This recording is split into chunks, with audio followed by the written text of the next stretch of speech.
Tout a commencé en Chine, à Wuhan, le 31 décembre 2019. La province de la région d'Hubei a signalé une maladie avec des symptômes pseudo-grippaux. Très vite, les pistes ont identifié la source du syndrome dans un marché. S'en est suivi la mise en place d'un contrôle aéroportuaire local. Analyse après analyse, les scientifiques déclarent qu'un nouveau coronavirus est responsable. Il reçoit plus tard le nom de Covid-19. Le virus s'est rapidement propagé à travers l'Asie et les premiers décès ont été signalés. Fin janvier, la France évacuait des ressortissants chinois. L'Espagne, le Portugal et le Royaume-Uni lui emboîtent le pas. Pourtant, cela n'empêche pas le virus d'arriver en Europe. De petits foyers commencent à émerger en France, au Royaume-Uni et en Suède. L'Allemagne signale le premier cas de transmission à l'intérieur du pays. Au fur et à mesure que les cas européens augmentent, le sentiment de malaise prend lui aussi de l'ampleur. Le port de masques faciaux devient la nouvelle norme malgré les allégations de leur inefficacité. Les ventes de désinfectants pour les mains ont commencé à augmenter. Mi-février, la France signale le premier décès dû au coronavirus, une première mort en dehors de l'Asie. Un médecin français faisait également partie des personnes infectées.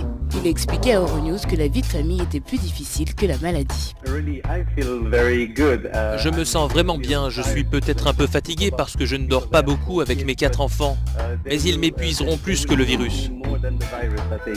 Son expérience relativement douce contraste avec les turbulences sur les marchés financiers. Jour après jour, de fortes chutes ont alimenté les craintes d'un déclin économique plus important et plus long.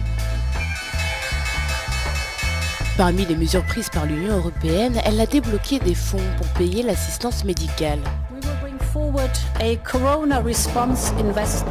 Nous proposerons un fonds d'investissement en réponse au coronavirus destiné au système de santé, aux PME et au marché du travail. Et puisque l'Europe avait perçu comme un problème inquiétant mais gérable, est devenu une crise. Le nombre de cas de coronavirus a augmenté en Italie, le nombre de morts aussi. Dans le nord du pays, les villes habituellement animées de Venise et Milan se sont transformées en villes fantômes. Les habitants ont été sommés de rester à la maison. Plus le nombre de malades augmente dans les pays européens, plus les mesures se durcissent. L'Italie annonce un verrouillage national. Il n'y aura plus de zone rouge, il n'y aura plus de zone 1 ou zone 2 sur notre péninsule. Il y aura toute l'Italie. L'Italie est une zone protégée. Les États-Unis ont annoncé une interdiction de voyager pour les personnes venant de la zone Schengen. Le Covid-19 est à présent déclaré pandémie mondiale.